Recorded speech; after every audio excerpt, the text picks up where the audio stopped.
गठजोड़ की गल करिए तो मंत्री अनमोल गगन मान कुछ होर कह गए और मंत्री हरपाल सिंह चीमा कुछ होर कहते ने।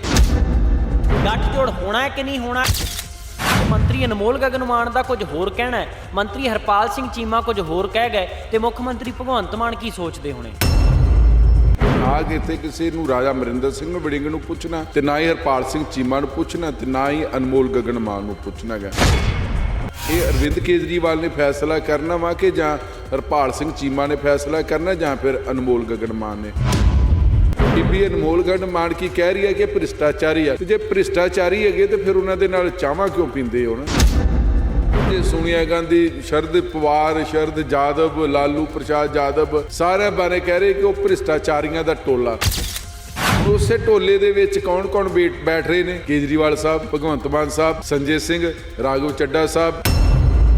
ਉਹ ਜਿਹੜੀ ਅਨਾਉਂਸਮੈਂਟ ਅੱਗੇ ਹਰਪਾਲ ਸਿੰਘ ਚੀਮਾ ਦੀ ਜਗ੍ਹਾ ਜਾਂ ਅਨਮੋਲ ਗਗਨ ਮਾਨ ਦੀ ਜਗ੍ਹਾ ਪ੍ਰਿੰਸੀਪਲ ਬੁੱਧਰਾਮ ਦੇਣ ਜਾਂ ਖੁਦ ਮੁੱਖ ਮੰਤਰੀ ਭਗਵੰਤ ਮਾਨ ਦੇਣ ਤੇ ਲੋਕ ਯਕੀਨ ਕਰ ਲੈਣ। ਹੁਣ ਹਰਪਾਲ ਸਿੰਘ ਚੀਮਾ ਦੇ ਕਹਿਣ ਤੇ ਅਨਮੋਲ ਗਗਨ ਮਾਨ ਦੇ ਕਹਿਣ ਤੇ ਲੋਕਾਂ ਨੇ ਇਹ ਯਕੀਨ ਨਹੀਂ ਕਰਨਾ ਹੈਗਾ ਕਿ ਉਦਾਂ ਦੇ ਆਮ ਆਦਮੀ ਪਾਰਟੀ ਤਰਲੇ ਕੱਢਦੀ ਰਹੀ ਹੈਗੀ ਕਿ ਦਿੱਲੀ 'ਚ ਸਾਨੂੰ ਕੁੱਟ ਰਹੇ ਨੇ ਬੀਜੇਪੀ ਵਾਲੇ, ਨਾਲੇ ਪਾਸੇ ਤੁਸੀਂ ਕਰਕੇ ਭ੍ਰਿਸ਼ਟਾਚਾਰੀ ਵੀ ਹੈਗੇ ਨੇ। ਇਸੇ ਕਰਕੇ ਇਹਨਾਂ ਦੇ ਹਾਲੇ ਹੋਰ ਬਹੁਤ ਜ਼ਿਆਦਾ ਪੰਗੇ ਪੈਣੇ ਨੇ।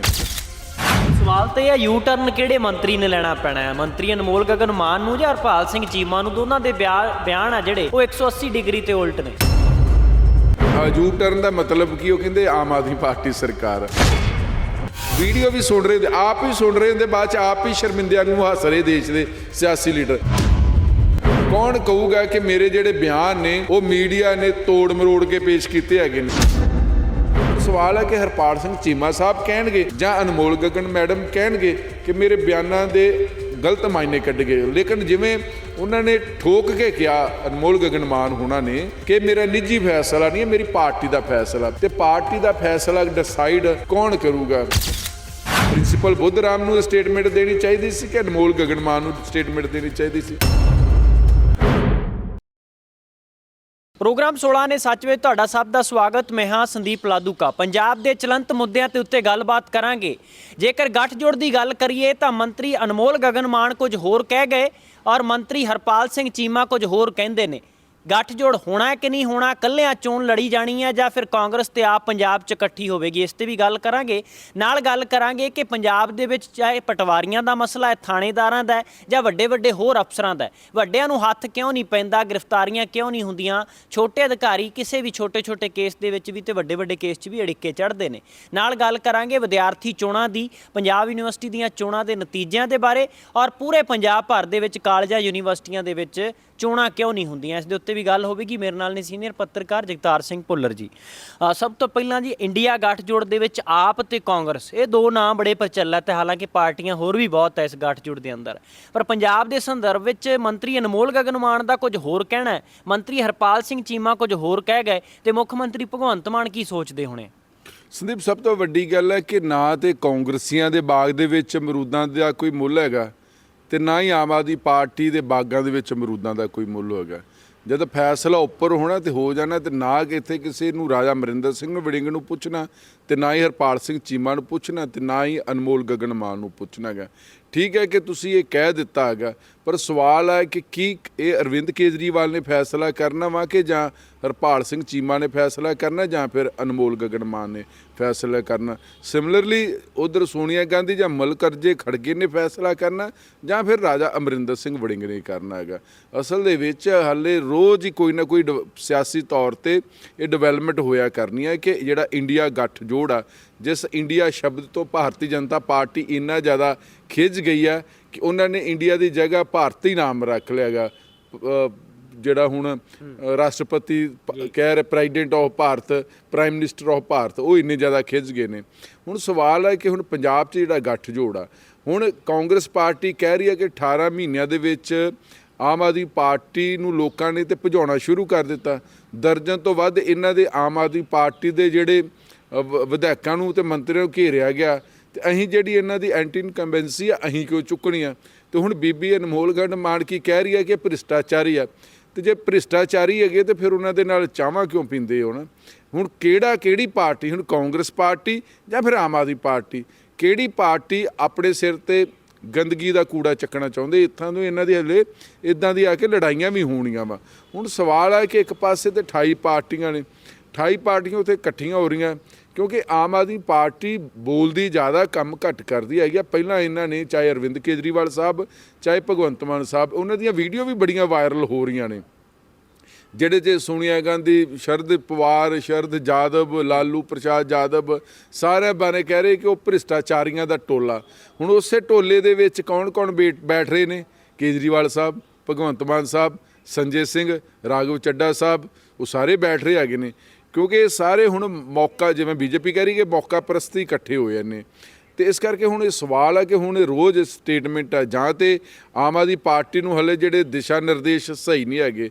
ਜੇ ਸਟੇਟਮੈਂਟ ਇਹੋ ਅਰਵਿੰਦ ਕੇਜਰੀਵਾਲ ਸਾਹਿਬ ਦੇਣ, ਪਾਰਟੀ ਦੇ ਕਨਵੀਨਰ ਨੇ, ਜਾਂ ਕੀ ਉਹਨਾਂ ਨੇ ਫੈਸਲਾ ਲਿਆ ਕਿ ਪੰਜਾਬ ਦੇ ਵਿੱਚ ਅਸੀਂ ਗੱਠਜੋੜ ਨਹੀਂ ਕਰਨਾ, ਜਿਵੇਂ ਕੱਲ ਕਾਂਗਰਸ ਪਾਰਟੀ ਨੇ ਮੀਟਿੰਗ ਕੀਤੀ ਹੈ, ਜਾਂ ਇਹੋ ਜਿਹੜੀ ਅਨਾਉਂਸਮੈਂਟ ਅੱਗੇ ਹਰਪਾਲ ਸਿੰਘ ਚੀਮਾ ਦੀ ਜਗ੍ਹਾ ਜਾਂ ਅਨਮੋਲ ਗਗਨ ਮਾਨ ਦੀ ਜਗ੍ਹਾ ਪ੍ਰਿੰਸੀਪਲ ਬੁੱਧ ਰਾਮ ਦੇਣ, ਜਾਂ ਖੁਦ ਮੁੱਖ ਮੰਤਰੀ ਭਗਵੰਤ ਮਾਨ ਦੇਣ, ਤੇ ਲੋਕ ਯਕੀਨ ਕਰ ਲੈਣ। ਹੁਣ ਹਰਪਾਲ ਸਿੰਘ ਚੀਮਾ ਦੇ ਕਹਿਣ ਤੇ ਅਨਮੋਲ ਗਗਨ ਮਾਨ ਦੇ ਕਹਿਣ ਤੇ ਲੋਕਾਂ ਨੇ ਇਹ ਯਕੀਨ ਨਹੀਂ ਕਰਨਾ ਹੈਗਾ ਕਿ ਇਹਨਾਂ ਨੇ ਗੱਠਜੋੜ ਕਰਨਾ ਕਿ ਨਹੀਂ ਕਰਨਾ।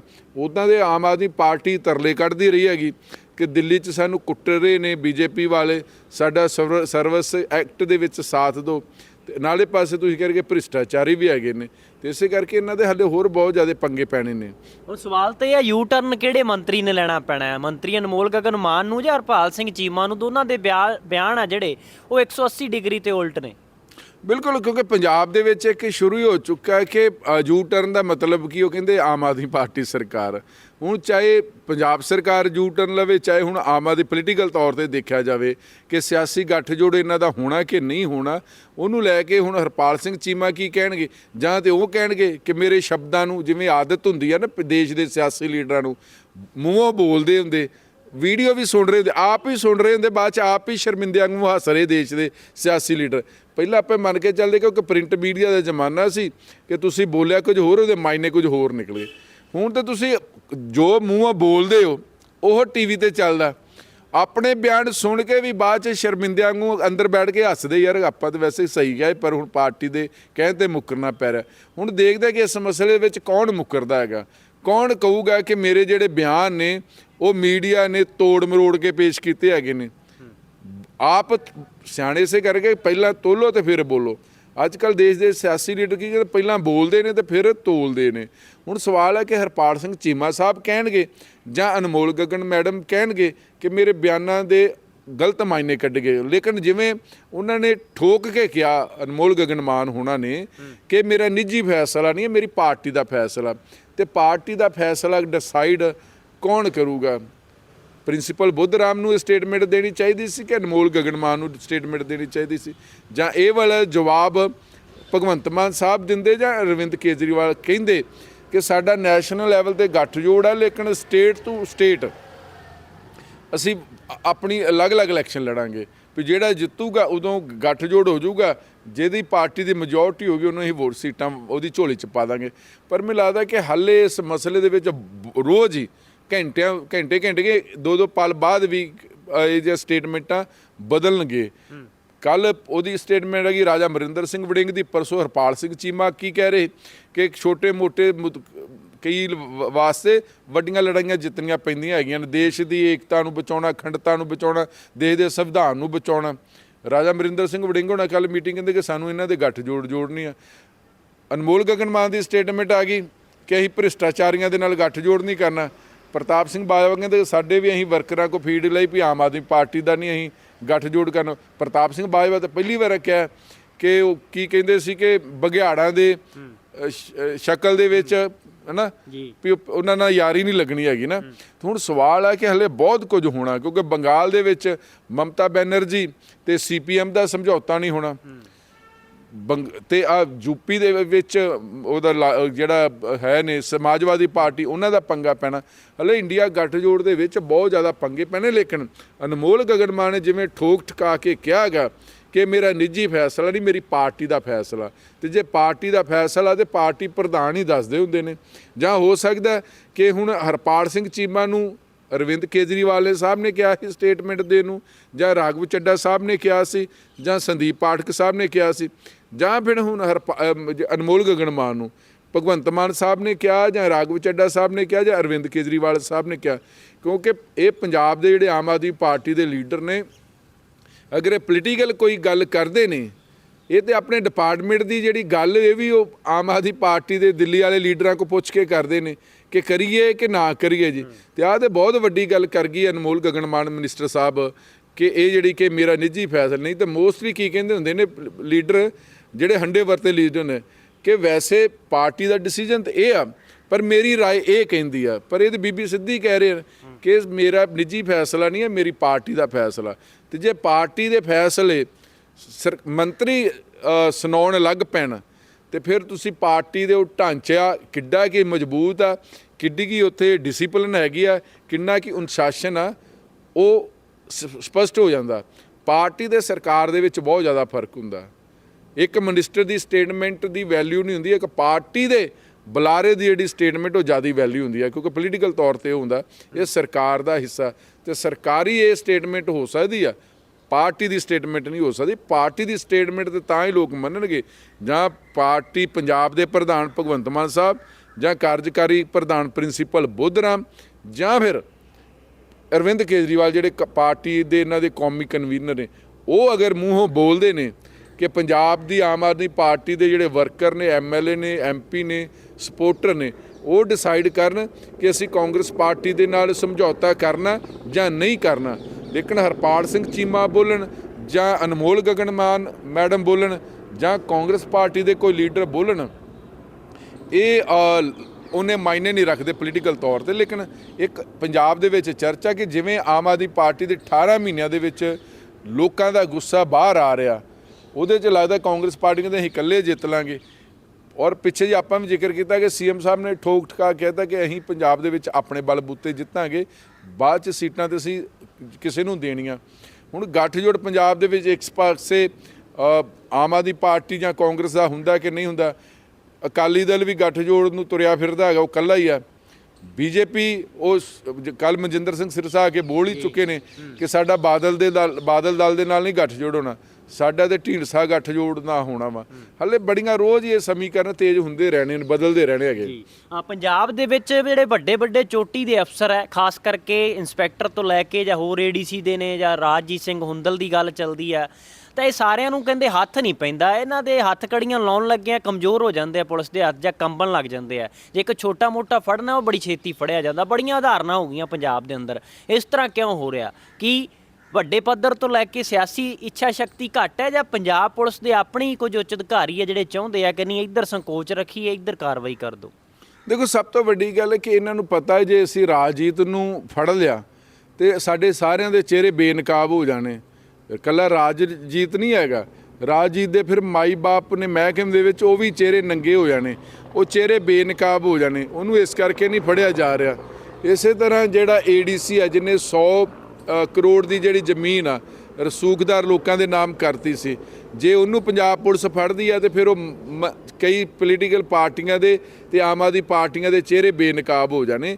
ਇਸ ਕਰਕੇ ਨਾ ਰਾਜਜੀਤ ਸਿੰਘ ਨੂੰ ਫੜਿਆ ਜਾ ਰਿਹਾ, ਨਾ ADC ਜਿਹੜਾ ਪਠਾਨਕੋਟ ਲਾਇਆ ਸੀ ADC ਡਿਵੈਲਪਮੈਂਟ ਕੁਲਦੀਪ ਸਿੰਘ, ਨਾ ਉਹਨੂੰ ਫੜਿਆ ਜਾ ਰਿਹਾ। ਦੋਨਾਂ ਦੇ ਖਿਲਾਫ LOC ਜਾਰੀ ਹੋਏ ਨੇ। ਇੱਕ ਹੋਰ ਬਹੁ ਚਰਚਿਤ ਮਸਲਾ ਸੀ ਜਗਰਾਓਂ ਕੋਠੀ ਵਾਲਾ, ਉਹਦੇ ਵਿੱਚ ਵੀ ਇੱਕ FIR ਹੀ ਦਰਜ ਹੋਈ, ਉਹ ਵੀ ਉਹਦੇ ਤੇ ਜਿਹੜਾ ਇੱਕ ਘਪਲੇਬਾਜ਼ ਸੀ, ਬਾਕੀ ਰਲੇ ਹੋਏ ਉਹਨਾਂ ਤੋਂ ਪੁੱਛਿਆ ਨਹੀਂ ਗਿਆ, ਨਾ ਉਹਦੀ ਗ੍ਰਿਫਤਾਰੀ ਹੋਈ। ਮਤਲਬ ਪੁਲਿਸ ਇਹਦਾ ਮਤਲਬ ਹੈਗੀ ਕਿ ਵੱਡੇ ਲੋਕਾਂ ਦੀ ਹੈ, ਗਰੀਬ ਲੋਕਾਂ ਦੀ ਨਹੀਂ ਹੈਗੀ ਪੁਲਿਸ। ਪੁਲਿਸ ਹੈਗੀ ਆ ਵੱਡੇ ਲੋਕਾਂ ਦੀ, ਚਾਹੇ ਉਹ ਕੋਈ MLA ਹੈ, ਚਾਹੇ ਉਹ ਮੰਤਰੀ ਹੈ, ਚਾਹੇ ਪੁਲਿਸ ਦੇ ਵਿੱਚ ਕੋਈ ਵੱਡਾ ਮਹਿਕਮਾ, ਪੁਲਿਸ ਉਹਨਾਂ ਦੀ। ਪੁਲਿਸ ਉਹਨਾਂ ਨੂੰ ਪਾਣੀ ਭਰਦੀ ਆ, ਪੁਲਿਸ ਉਹਨਾਂ ਨੂੰ ਸਲੂਟ ਮਾਰਦੀ ਆ, ਆਮ ਨਹੀਂ। ਇੱਥੇ ਇੱਕ ਦੋ ਭਰਾ ਜਿਹੜੇ ਨਹੀਂ ਰਹੇ ਇਸ ਦੁਨੀਆ ਦੇ, ਉਹਨਾਂ ਦਾ ਇਨਸਾਫ ਲੈਣ ਵਾਸਤੇ ਉਹਦੇ ਪਿਓ ਨੂੰ ਜਿਹੜੇ ਮਰ ਚੁੱਕੇ ਨੇ ਵੀ ਮੈਂ ਲੈ ਕੇ ਜਿਹੜਾ ਚੰਡੀਗੜ੍ਹ ਤੱਕ ਜਾਵਾਂਗਾ। ਫਿਰ ਹੁਣ ਕਰਨਾ ਪਿਆ ਨਾ ਗੌਰਵ ਜਾਦਵ ਸਾਹਿਬ ਨੂੰ, ਇੰਸਪੈਕਟਰ ਵੀ ਡਿਸਮਿਸ ਕਰਨਾ ਪਿਆ, ASI ਡਿਸਮਿਸ ਕਰਨਾ ਪਿਆ, ਜਾਂ ਪੁਲਿਸ ਵਾਲੇ ਹੋਰ ਡਿਸਮਿਸ ਕਰਨੇ ਪਏ, ਫਿਰ ਜਾ ਕੇ ਸੰਸਕਾਰ ਹੋਇਆ। ਇਹਦਾ ਮਤਲਬ ਕਿ ਪੁਲਿਸ ਪਾਣੀ ਉਹਨਾਂ ਦਾ ਭਰਦੀ ਹੈ, ਜਾਂ ਜਿਨ੍ਹਾਂ ਦੀ ਵੱਡੇ ਲੋਕ ਕਹਿ ਸਕਦੇ ਪੋਲੀਟੀਕਲ ਤੌਰ 'ਤੇ ਵੀ। ਹੁਣ ਸਵਾਲ ਹੈ ਕਿ 3 ਵੱਡੇ ਐਪੀਸੋਡ ਆ ਕਿ ਰਾਜਜੀਤ ਹੋਣਾ ਦੇ ਉਹਨਾਂ ਨੂੰ ਡਿਸਟ੍ਰਿਕਟ ਕੋਰਟ 'ਚੋਂ ਜ਼ਮਾਨਤ ਰੱਦ ਹੋਈ, ਹਾਈ ਕੋਰਟ 'ਚ ਹੋਈ, ਤੇ ਨਾ ਪੰਜਾਬ ਵਿਜੀਲੈਂਸ ਬਿਊਰੋ ਫੜ ਕੇ ਰਾਜੀ ਆ, ਨਾ ਪੰਜਾਬ ਪੁਲਿਸ ਫੜ ਕੇ ਰਾਜੀ, ਨਾ ਐਸਟੀਐਫ ਫੜ ਕੇ ਰਾਜੀ ਆ, ਕਿਉਂਕਿ ਰਾਜੀਤ ਹੋਣਾ ਦੇ ਵੱਡੇ ਲੋਕ ਬੈਠੇ ਨੇ ਜਿਨ੍ਹਾਂ ਦਾ ਹੱਥ ਸੀ। ਇਸ ਕਰਕੇ ਉਹਨਾਂ ਨੇ ਕਹਿ ਦਿੱਤਾ ਵੀ ਨਹੀਂ ਫੜਨਾ ਹੈਗਾ। ਤੇ ਹੁਣ ਲੋਕਾਂ ਨੂੰ ਵੀ ਕਿ ਠੀਕ ਹੈ ਫੜੋ ਨਾ ਫੜੋ ਹੈਗਾ। ਪੰਜਾਬ ਪੁਲਿਸ ਦੇ ਚਿਹਰੇ ਬੇਨਕਾਬ ਹੋ ਗਏ ਕਿ ਆਪਣੇ ਲੋਕਾਂ ਨੂੰ ਕਿੰਨਾ ਬਚਾਉਂਦੀ ਆ। ਹੁਣ ਜਿਹੜਾ 100 ਕਰੋੜ ਰੁਪਏ ਵਾਲਾ ਸੀ ਮਸਲਾ, ਮਾਈਨਿੰਗ ਦੀ ਹੱਬ ਸੀ, ਜਿਹਦੇ 'ਚ ਮੰਤਰੀਆਂ ਦੀ ਸਿਫਾਰਿਸ਼ ਚੱਲੀ ਹੈਗੀ, ਉਹਨੂੰ ਵੀ ਅਫਸਰ ਨੂੰ ਨਹੀਂ ਫੜ ਰਹੇ ਹੈਗੇ, ਗਰੀਬਾਂ ਨੂੰ ਫੜੀ ਜਾਂਦੇ ਹੈਗੇ ਨੇ। ਅਮਰੂਦ ਘਟਾਲੇ ਦੇ ਵਿੱਚ 2 IAS ਅਫਸਰ ਸਿੱਧੇ ਤੌਰ ਤੇ ਡਿਸਮਿਸ ਹੁੰਦੇ ਸੀ, ਸਸਪੈਂਡ ਹੁੰਦੇ ਸੀ। ਉਹਨਾਂ ਦੀਆਂ ਘਰ ਵਾਲੀਆਂ ਦੇ ਖਾਤਿਆਂ 'ਚ ਕਰੋੜਾਂ ਰੁਪਏ ਗਏ ਹੈਗੇ ਨੇ। ਇੱਕ 92 ਸਾਲ ਦੀ ਬਜ਼ੁਰਗ ਬੀਬੀ ਫੜ ਲਈ, ਇੱਕ ਵਿਡੋ ਫੜ ਲਈ। ਸ਼ਰਮ ਨਹੀਂ ਆਈ ਪੰਜਾਬ ਸਰਕਾਰ ਨੂੰ ਤੇ ਪੰਜਾਬ ਪੁਲਿਸ ਨੂੰ ਵੀ ਤੁਸੀਂ ਵੱਡੇ ਘਰਾਂ ਨੂੰ ਕਿਉਂ ਨਹੀਂ ਫੜਦੇ ਹੈਗੇ। ਹੁਣ ਦੇਖੋ ਨਵਦੀਪ SHO ਡਿਸਮਿਸ ਕਰ ਦਿੱਤਾ ਹੈਗਾ, 18 ਦਿਨ ਬਾਅਦ ਪਰਚਾ ਦਰਜ ਹੈ, ਨਹੀਂ ਫੜਿਆ। ਰਾਜਜੀਤ ਸਿੰਘ AIG 3 ਮਹੀਨੇ ਹੋ ਚੱਲੇ, ਨਹੀਂ ਫੜਿਆ। ਕੁਲਦੀਪ ਸਿੰਘ ADC ਡਿਵੈਲਪਮੈਂਟ ਮਹੀਨਾ ਹੋਣ ਵਾਲਾ, ਨਹੀਂ ਫੜਿਆ। ਅਮਰੂਦ ਘਟਾਲੇ ਨੂੰ 3 ਮਹੀਨੇ ਹੋ ਚਲੇ ਨੇ ਘੱਟੋ ਘੱਟ। ਵਿਜੀਲੈਂਸ ਵਾਲਿਆਂ ਨੇ 28 ਬੰਦੇ ਫੜੇ, ਲੇਕਿਨ ਵਿਜੀਲੈਂਸ ਵਾਲਿਆਂ ਨੂੰ ਸ਼ਰਮ ਨਹੀਂ ਆਏਗੀ ਕਿ ਇੱਕ ਵਿਡੋ ਨੂੰ ਤੇ ਫੜ ਲਿਆ, ਇੱਕ ਬਜ਼ੁਰਗ ਔਰਤ ਨੂੰ ਤੇ ਫੜ ਲਿਆ। ਤੇ ਕੀ ਤੁਹਾਨੂੰ ਡਰ ਲੱਗਦਾ ਜਾਂ ਤੁਹਾਡੇ IAS ਅਫਸਰ ਤੁਹਾਡੇ ਜੇਠ ਲੱਗਦੇ ਨੇ ਕਿ ਤੁਹਾਨੂੰ ਘੁੰਡ ਕੱਢਣਾ ਪੈਣਾ? ਉਹਨਾਂ ਦੀਆਂ ਘਰ ਵਾਲੀਆਂ ਨਹੀਂ ਫੜੀਆਂ। IAS ਅਫਸਰ ਵੀ ਸਸਪੈਂਡ ਹੁੰਦੇ ਸੀ, ਲੇਕਿਨ ਨਹੀਂ। ਇੱਥੋਂ ਸਾਬਤ ਹੁੰਦਾ ਜਿਹੜਾ ਕਾਨੂੰਨ ਆ ਨਾ, ਉਹ ਸਿਰਫ ਤੇ ਸਿਰਫ ਗਰੀਬਾਂ ਵਾਸਤੇ ਅਮੀਰਾਂ ਦਾ ਤਾਂ ਪਾਣੀ ਭਰਦਾ ਕਾਨੂੰਨ ਪੰਜਾਬ ਦੇ ਵਿੱਚ। ਆ 5 ਐਗਜ਼ਾਮਪਲਾਂ ਹੋਰ ਵੀ ਹੋਣਗੀਆਂ ਜਿਹੜੀਆਂ ਆਪਾਂ ਨੂੰ ਇਹ ਜ਼ਿਆਦਾ ਤਾਜ਼ੀਆਂ ਯਾਦ ਨੇ। ਉਸ ਮਸਲੇ ਦੇ ਵਿੱਚ ਲੱਗਦਾ ਹੈ ਕਿ ਪੰਜਾਬ ਸਰਕਾਰ, ਮੁੱਖ ਮੰਤਰੀ ਭਗਵੰਤ ਮਾਨ ਦਾ ਸਵਾਲ ਆ ਜਾਂਦਾ ਹੈਗਾ। ਰੰਗਲਾ ਪੰਜਾਬ ਇਹ ਨਹੀਂ ਹੈ ਕਿ ਕਾਂਗਰਸੀਆਂ ਨੂੰ ਫੜ ਕੇ ਤੁਸੀਂ ਰੰਗਲਾ ਪੰਜਾਬ ਬਣਾਉਣਾ, ਜਾਂ ਹੁਣ ਮਨਪ੍ਰੀਤ ਸਿੰਘ ਬਾਦਲ ਨੂੰ ਫੜ ਕੇ ਰੰਗਲਾ ਪੰਜਾਬ ਬਣਾ। ਇਹ ਅਫਸਰਾਂ ਨੂੰ ਵੀ ਫੜਨਾ ਪੈਣਾ ਹੈਗਾ। ਜਿਵੇਂ ਤੁਸੀਂ ਆ ਪਟਵਾਰੀ ਦੇ ਮਸਲੇ ਦੇ ਵਿੱਚ, ਬਲਕਾਰ ਸਿੰਘ ਦੇ ਮਸਲੇ 'ਚ ਆਪਣਾ ਸਟੈਂਡ ਸਪਸ਼ਟ ਕੀਤਾ, ਤੁਹਾਨੂੰ ਰਾਤੋਂ ਰਾਤ ਪਟਵਾਰੀ ਭਰਤੀ ਕਰਨੇ ਪੈ ਰਹੇ ਨੇ। 18 ਮਹੀਨਿਆਂ ਵਾਲੀ ਟ੍ਰੇਨਿੰਗ ਵਾਲਿਆਂ ਤੁਸੀਂ 15 ਮਹੀਨੇ ਕਹਿੰਦੇ ਕਿ 15 ਮਹੀਨੇ ਟ੍ਰੇਨਿੰਗ ਕੀਤੀ ਹੈ, ਚਲੋ ਕੋਈ ਗੱਲ ਨਹੀਂ, ਆ ਜਾਓ ਜੁਆਇਨ ਕਰਾ ਦੇਣੇ। ਪਰਸੋਂ ਤੁਸੀਂ ਕੱਲ੍ਹ 710 ਨੂੰ ਨਿਯੁਕਤੀ ਪੱਤਰ ਦੇ ਰਹੇ ਹੋ, ਉਹਨਾਂ ਦੀ ਟ੍ਰੇਨਿੰਗ ਵੀ ਸ਼ੁਰੂ ਹੋ ਜਾਊਗੀ। ਇਸ ਮਸਲੇ ਦੇ ਵਿੱਚ ਫਿਰ ਤੁਸੀਂ ਭਗਵੰਤ ਮਾਨ ਸਾਹਿਬ ਨੂੰ ਚਾਹੀਦਾ ਕਿ ਇਹ ਵੀ ਅਫਸਰ ਫੜਨੇ ਪੈਣੇ ਨੇ, ਚਾਹੇ ਅਮਰੂਦਾਂ ਦਾ ਘਟਾਲੇ ਵਾਲੇ, ਚਾਹੇ 100 ਜਿਹੜੀ ਉਹ 101 ਕਰੋੜ ਜ਼ਮੀਨ ਉਹ ਬਣਦੀ ਹੈਗੀ ਆ ਪਠਾਨਕੋਟ ਵਾਲੀ, ਉਹ ਮਸਲਾ ਹੋਵੇ। ਅਮਰੂਦ ਬਾਗ ਘਟਾਲੇ ਦੇ ਵਿੱਚ IAS ਅਫਸਰ ਹੋਣ, ਚਾਹੇ ਪੰਜਾਬ ਉਦਯੋਗਿਕ ਘਟਾਲਾ ਨੀਲਮਾ ਦਾ ਮਸਲਾ ਹੋਵੇ, ਚਾਹੇ ਫਿਰ ਰਾਜੀਤ ਦਾ ਮਸਲਾ ਹੋਵੇ, ਚਾਹੇ SHO ਨਵਦੀਪ ਸਿੰਘ ਦਾ ਮਸਲਾ ਹੋਵੇ। ਇਹ ਵੀ ਬੰਦੇ ਨੇ ਜਿਹੜੇ ਸਮਾਜ ਦੇ ਵੱਖ-ਵੱਖ ਸਰਕਾਰੀ ਮਹਿਕਮਿਆਂ 'ਚ ਕਾਫੀਆਂ ਭੇਡਾਂ ਨੇ। ਇਹ ਭੇਡੂ ਜਾਂ ਭੇਡਾਂ ਫੜ ਕੇ ਰੰਗਲਾ ਪੰਜਾਬ ਤਦ ਵੀ ਬਣਦਾ ਹੈਗਾ, ਸਿਰਫ ਵਿਰੋਧੀਆਂ ਨੂੰ ਫੜ ਕੇ ਰੰਗਲਾ ਪੰਜਾਬ ਨਹੀਂ ਬਣਨਾ ਹੈਗਾ ਜੀ। ਇੱਕ ਹੋਰ ਚੋਣਾਂ ਦਾ ਮਸਲਾ ਹੈ। ਵੈਸੇ ਤਾਂ ਪੰਚਾਇਤੀ ਪੱਧਰ ਤੋਂ ਲੈ ਕੇ ਪਾਰਲੀਮੈਂਟ ਤੱਕ ਚੋਣਾਂ ਦਾ ਬਿਗਲ ਵੱਜੇ ਤਾਂ ਸਾਰੇ ਪਾਸੇ ਲਾਲਾ ਹੋ ਜਾਂਦੀ ਹੈ, ਰੌਣਕਾਂ ਲੱਗ ਜਾਂਦੀਆਂ। ਪਰ ਪੰਜਾਬ ਦੇ ਬਹੁਤੇ ਕੀ ਸਾਰੇ ਹੀ ਕਾਲਜ ਤੇ ਯੂਨੀਵਰਸਿਟੀਆਂ 'ਚ ਕੈਂਪਸ 'ਚ ਚੋਣਾਂ ਨਹੀਂ ਹੁੰਦੀਆਂ। ਆ ਪੰਜਾਬ ਯੂਨੀਵਰਸਿਟੀ ਵਿੱਚ ਚੋਣਾਂ ਹੁੰਦੀਆਂ, ਉੱਥੇ ਵੀ ਕੋਈ ਨਾ ਕੋਈ ਇਸ ਤਰ੍ਹਾਂ ਦੀਆਂ ਚੀਜ਼ਾਂ ਕਰ ਦਿੱਤੀਆਂ ਜਾਂਦੀਆਂ ਕਿ ਬਦਨਾਮ ਹੋ ਜੇ ਲੋਕਾਂ 'ਚ ਕਿ ਵਿਦਿਆਰਥੀ ਰਾਜਨੀਤੀ ਚੰਗੀ ਗੱਲ ਨਹੀਂ ਆ।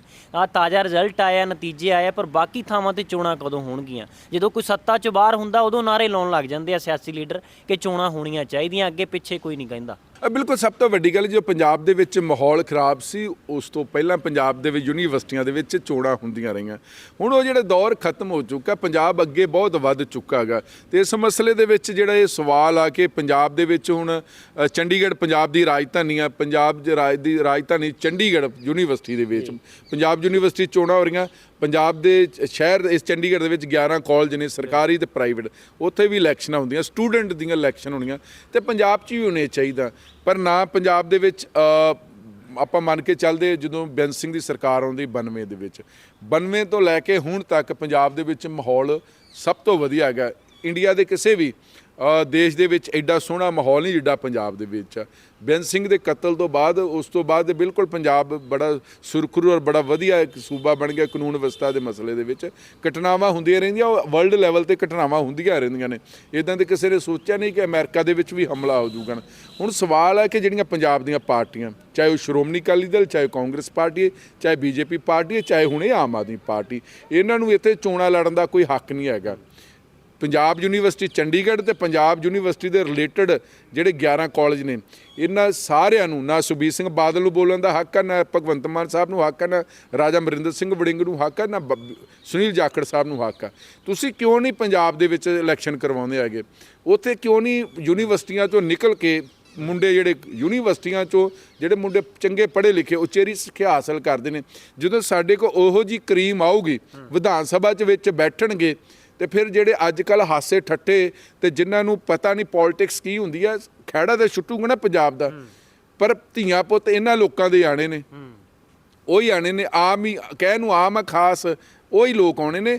ਇਹ ਜਾਣ ਕੇ ਨਹੀਂ ਕਰਵਾਉਂਦੇ। ਨਾ ਅਕਾਲੀ ਦਲ ਆਪਾਂ ਮੰਨ ਕੇ ਜਿਹਦਾ 92 ਤੋਂ ਲੈ ਕੇ 97 ਤੱਕ ਰਹੀ ਕਾਂਗਰਸ ਦੀ ਸਰਕਾਰ, 97 ਤੋਂ ਲੈ ਕੇ 2002 ਤੱਕ ਰਹੀ ਬਾਦਲ ਸਾਹਿਬ ਦੀ ਸਰਕਾਰ, 2002 ਤੋਂ ਲੈ ਕੇ 2007 ਤੱਕ ਰਹੀ ਕੈਪਟਨ ਅਮਰਿੰਦਰ ਸਿੰਘ ਦੀ ਸਰਕਾਰ, 2007 ਤੋਂ ਲੈ ਕੇ 17 ਤੱਕ ਰਹੀ ਫਿਰ ਅਕਾਲੀ ਦਲ ਦੀ ਸਰਕਾਰ, ਫਿਰ 17 ਤੋਂ ਲੈ ਕੇ 22 ਤੱਕ ਕੈਪਟਨ ਅਮਰਿੰਦਰ ਸਿੰਘ ਚੰਨੀ ਦੀ ਸਰਕਾਰ ਰਹੀ, ਤੇ ਹੁਣ ਪਿਛਲੇ 18 ਮਹੀਨਿਆਂ ਤੋਂ ਭਗਵੰਤ ਮਾਨ ਸਾਹਿਬ ਦੀ ਸਰਕਾਰ।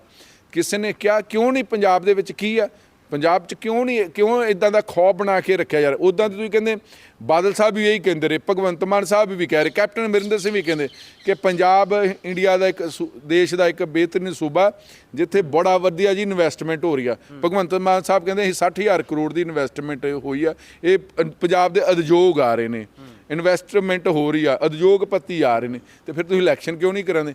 ਇਲੈਕਸ਼ਨ ਕਿਉਂ ਨਹੀਂ ਕਰਵਾਈ ਜਾ ਰਹੀ ਹੈਗੀ ਆ ਕਿ ਆਮ ਜਿਹੜੇ ਲੋਕ MLA ਬਣ ਕੇ ਨੇ ਪੜ੍ਹੇ ਲਿਖੇ, ਹੁਣ ਆ ਰਹੇ ਨੇ ਅਨਪੜ੍ਹ ਲੋਕ, ਲਾਈ ਲੱਗ ਲੋਕ, ਉਹ ਚੰਗੇ ਮੁੰਡੇ ਆਉਣਗੇ, ਚੰਗੇ ਕੁੜੀਆਂ ਮੁੰਡੇ ਆਉਣਗੇ, ਘੱਟੋ ਘੱਟ ਜਿਹੜੇ ਯੂਨੀਵਰਸਿਟੀ ਲੈਵਲ ਤੇ ਸਾਡੇ ਕੋਲ ਕਰੀਮ ਆਊਗੀ, ਜਿੱਦਣ ਵਿਧਾਨ ਸਭਾ ਦੇ ਤੇ ਪਾਰਲੀਮੈਂਟ ਦੇ ਵਿੱਚ ਬੋਲਣਗੇ ਤੇ ਕੁਝ ਨਾ ਕੁਝ ਪੰਜਾਬ ਦਾ ਸਵਾਰਿਆ ਜਾਊਗਾ।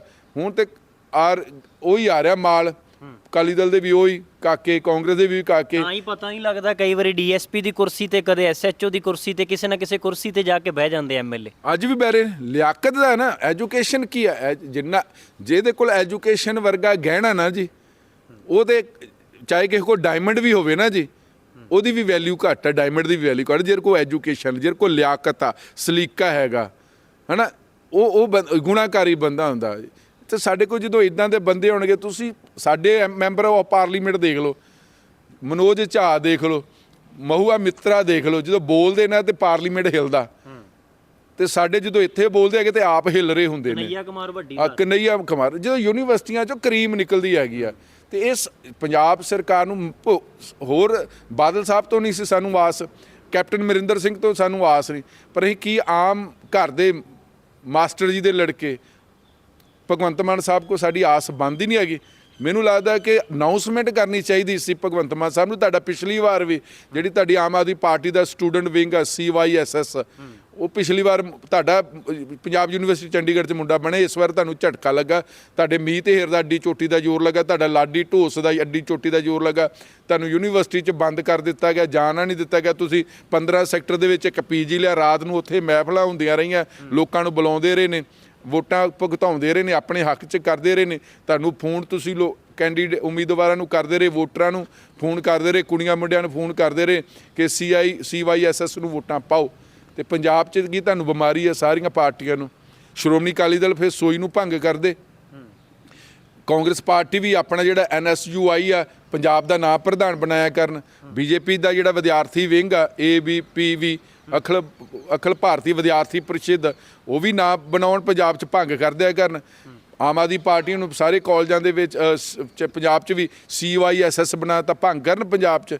ਜਦ ਤੁਸੀਂ ਪੰਜਾਬ ਦੇ ਵਿੱਚ ਇਲੈਕਸ਼ਨਾਂ ਕਰਾਉਣੀਆਂ ਨਹੀਂ ਕਾਲਜਾਂ ਦੇ ਵਿੱਚ, ਚਾਹੇ ਸਰਕਾਰੀ ਕਾਲਜਾਂ 'ਚ, ਚਾਹੇ ਪ੍ਰਾਈਵੇਟ ਕਾਲਜਾਂ 'ਚ, ਚਾਹੇ ਸਰਕਾਰੀ ਯੂਨੀਵਰਸਿਟੀਆਂ ਦੇ ਵਿੱਚ, ਜਿੰਨਾ ਚਿਰ ਉੱਥੇ ਸਾਡੇ ਵਿਦਿਆਰਥੀ ਡੈਮੋਕ੍ਰੈਟਿਕ ਸਿਸਟਮ ਨਹੀਂ ਸਿੱਖਣਗੇ, ਪ੍ਰਾਈਵੇਟ ਯੂਨੀਵਰਸਿਟੀਆਂ ਜਿਹੜੀਆਂ 'ਚ ਮਰਜ਼ੀ ਜਾਓ, ਉੱਥੇ ਮਸ਼ੀਨਾਂ ਪੈਦਾ ਹੁੰਦੀਆਂ ਨੇ। ਪੰਜਾਬ ਨੂੰ ਮਸ਼ੀਨਾਂ ਨਹੀਂ ਚਾਹੀਦੀਆਂ, ਪੰਜਾਬ ਨੂੰ ਲਾਈ ਲੱਗ ਨਹੀਂ ਚਾਹੀਦੇ, ਪੰਜਾਬ ਨੂੰ ਡੈਮੋਕ੍ਰੈਟਿਕ ਤੌਰ 'ਤੇ ਜਿਹੜੇ ਕਦਰਾਂ ਕੀਮਤਾਂ ਵਾਲੇ ਸਾਨੂੰ ਲੋਕ ਚਾਹੀਦੇ ਨੇ, ਉਹ ਕਿੱਥੋਂ ਮਿਲਦੇ ਨੇ? ਯੂਨੀਵਰਸਿਟੀਆਂ 'ਚੋਂ, ਕਾਲਜਾਂ ਦੇ ਵਿੱਚੋਂ। ਤੇ ਅੱਜ ਹੀ ਮੁੱਖ ਮੰਤਰੀ ਭਗਵੰਤ ਮਾਨ ਸਾਹਿਬ ਨੂੰ ਚਾਹੀਦਾ ਕਿ ਘੱਟੋ ਘੱਟ ਜੋ ਬਾਦਲ ਨਹੀਂ ਕੰਮ ਕਰ ਸਕੇ, ਜੋ ਕੈਪਟਨ ਅਮਰਿੰਦਰ ਸਿੰਘ ਨਹੀਂ ਕਰ ਸਕਿਆ, ਜੋ ਚਰਨਜੀਤ ਚੰਨੀ ਨਹੀਂ ਕਰ ਸਕੇ, ਤੁਸੀਂ ਤੇ ਆਮ ਘਰ ਦੇ ਵਿੱਚੋਂ ਹੈ ਨਾ, ਤੁਹਾਨੂੰ ਪਤਾ ਆਮ ਘਰ ਦੇ ਵਿੱਚੋਂ ਬਣਨਾ, ਪੰਚ ਸਰਪੰਚ ਬਣਨਾ ਤੇ ਬੜਾ ਬੰਦਾ ਸੋਚਿਆ ਨਹੀਂ। ਤੁਸੀਂ ਤੇ ਤੁਹਾਡੇ MLA ਬਣ ਗਏ, ਤੁਸੀਂ ਮੰਤਰੀ ਬਣ ਗਏ, ਤੁਸੀਂ ਖੁਦ ਮੁੱਖ ਮੰਤਰੀ ਬਣ ਗਏ, ਤੇ ਕਿਉਂ ਨਹੀਂ ਅਗਲੀ ਵਾਰ ਪੰਜਾਬ ਦੀਆਂ ਯੂਨੀਵਰਸਿਟੀਆਂ ਦੇ ਵਿੱਚ, ਪੰਜਾਬ ਦੇ ਕਾਲਜਾਂ ਦੇ ਵਿੱਚ ਕਿਉਂ ਨਹੀਂ ਇਲੈਕਸ਼ਨਾਂ ਹੁੰਦੀਆਂ? ਉੱਥੋਂ ਇਲੈਕਸ਼ਨ ਆਉਣ, ਕਰੀਮਾਂ ਆਉਣੀਆਂ। ਕਿਸੇ ਵੇਲੇ ਜ਼ਮਾਨਾ ਹੀ ਆਲ ਇੰਡੀਆ ਸਿੱਖ ਸਟੂਡੈਂਟ ਫੈਡਰੇਸ਼ਨ ਚੋਂ ਮੁੰਡੇ ਨਿਕਲੇ, ਵੱਡੇ ਵੱਡੇ ਨਿਕਲੇ, ਚਾਹੇ ਉਹਦੇ 'ਚ ਵੀਰ ਦਵਿੰਦਰ ਸਾਹਿਬ ਆਲ ਇੰਡੀਆ ਸਿੱਖ ਸਟੂਡੈਂਟ ਫੈਡਰੇਸ਼ਨ ਦੇ, ਚਾਹੇ ਜਗਮੀਤ ਸਿੰਘ ਬਰਾੜ, ਇੱਦਾਂ ਦੇ ਜਦੋਂ ਲੋਕ ਕਰੀਮ ਨਿਕਲਦੀ ਨਾ, ਬੁਲਾਰੇ ਨਿਕਲਦੇ ਨੇ, ਉਹ ਆਲ ਇੰਡੀਆ ਸਟੂਡੈਂਟ ਸਿੱਖ ਫੈਡਰੇਸ਼ਨ ਨੂੰ ਅਕਾਲੀ ਦਲ ਨੇ ਭੱਠਾ ਵਡਾ ਦਿੱਤਾ, ਉਹਨੂੰ ਸ਼੍ਰੋਮਣੀ ਅਕਾਲੀ ਦਲ ਦਾ ਹਰਿਆਵਲ ਦਸਤਾ ਕਹਿੰਦੇ ਸੀ। ਉਹ ਸੁਖਬੀਰ ਸਿੰਘ ਬਾਦਲ ਹੋਣਾ ਸੋਈ ਬਣਾਤੀ ਸਟੂਡੈਂਟ ਆਰਗੇਨਾਈਜੇਸ਼ਨ ਆਫ ਇੰਡੀਆ। ਤੇ ਉਹਦਾ ਕੀ ਫਾਇਦਾ? ਸਿਰਫ ਪੰਜਾਬ ਯੂਨੀਵਰਸਿਟੀ ਦੇ ਵਿੱਚ ਇੱਕੋ ਵਾਰੀ ਤੁਹਾਡਾ ਬਣਿਆ ਹੈਗਾ, ਇੱਕ ਅੱਧੀ ਵਾਰ ਤੁਹਾਡੇ ਕਾਲਜਾਂ ਕੁਲਜਾਂ 'ਚ ਬਣਦਾ, ਤੇ ਉਹਨੂੰ ਸੋਈ ਨੂੰ ਕੀ ਆ? ਸਿਰਫ ਵਿਦਿਆਰਥੀ ਗੱਡੀਆਂ ਦੇ ਸਟicker ਲਾ ਲੈਣ। ਕਿਉਂ ਨਹੀਂ ਤੁਸੀਂ 10 ਸਾਲ ਤੁਹਾਡੀ ਸਰਕਾਰ ਰਹੀ ਆ, 7 ਤੋਂ ਲੈ ਕੇ 17 ਤੱਕ, ਫਿਰ 97 ਤੋਂ ਲੈ ਕੇ 2000 ਤੱਕ 15 ਸਾਲ ਰਹੀ ਘੱਟੋ ਘੱਟ ਹੁੰਦਾ ਨਾ ਇਹਨਾਂ ਦਿਨਾਂ ਦੇ ਵਿੱਚ, ਇਹਨਾਂ ਸਾਲਾਂ ਦੇ ਵਿੱਚ। ਕਿਉਂ ਨਹੀਂ ਤੁਸੀਂ ਪੰਜਾਬ ਦੇ ਵਿੱਚ ਇਲੈਕਸ਼ਨ ਕਰਵਾਈ? ਪੰਜਾਬ ਦੇ ਵਿੱਚ ਇਲੈਕਸ਼ਨ ਬੜੀ ਜ਼ਰੂਰੀ ਹੈਗੀ। ਜੇ ਦਿੱਲੀ ਯੂਨੀਵਰਸਿਟੀ ਦੇ ਵਿੱਚ ਹੋ ਸਕਦੀ, ਯੇਨੂ 'ਚ ਹੋ ਸਕਦੀ, ਦੁਨੀਆ ਦੇ ਇੰਡੀਆ ਦੇ ਹਰ ਕੋਨੇ ਦੇ ਵਿੱਚ ਯੂਨੀਵਰਸਿਟੀ ਇਲੈਕਸ਼ਨ ਹੋ ਸਕਦੀ ਹੈ, ਤੇ ਫਿਰ ਕੀ ਗੱਲ ਪੰਜਾਬ 'ਚ ਨਹੀਂ ਹੋ ਸਕਦੀ? ਤੇ ਜੇ ਪੰਜਾਬ ਦੀ ਰਾਜਧਾਨੀ 'ਚ ਹੋ ਸਕਦੀ ਹੈ, ਜੇ ਨਹੀਂ ਕਰਵਾ ਸਕਦੇ ਹੈਗੇ, ਤੇ ਫਿਰ ਆਪਣੇ ਜਿਹੜੇ ਵਿਦਿਆਰਥੀ ਵਿੰਗ ਹੈਗੇ ਨੇ ਉਹ ਸਾਰੇ ਪੰਜਾਬ ਦੇ ਵਿੱਚ ਉਹ ਭੰਗ ਕਰ ਦੇਣੇ ਚਾਹੀਦੇ ਨੇ। ਬਹੁਤ ਸ਼ੁਕਰੀਆ। ਪ੍ਰੋਗਰਾਮ 16 ਨੇ ਸੱਚ ਦੇ ਵਿੱਚ ਅੱਜ ਦੀ ਇਸ ਚਰਚਾ ਵਿੱਚ ਇੰਨਾ ਹੀ। ਤੁਸੀਂ ਕੀ ਸੋਚਦੇ ਹੋ? ਆਪਣੀ ਰਾਏ ਵੀ ਸਾਂਝੀ ਕਰ ਸਕਦੇ ਹੋ। ਧੰਨਵਾਦ।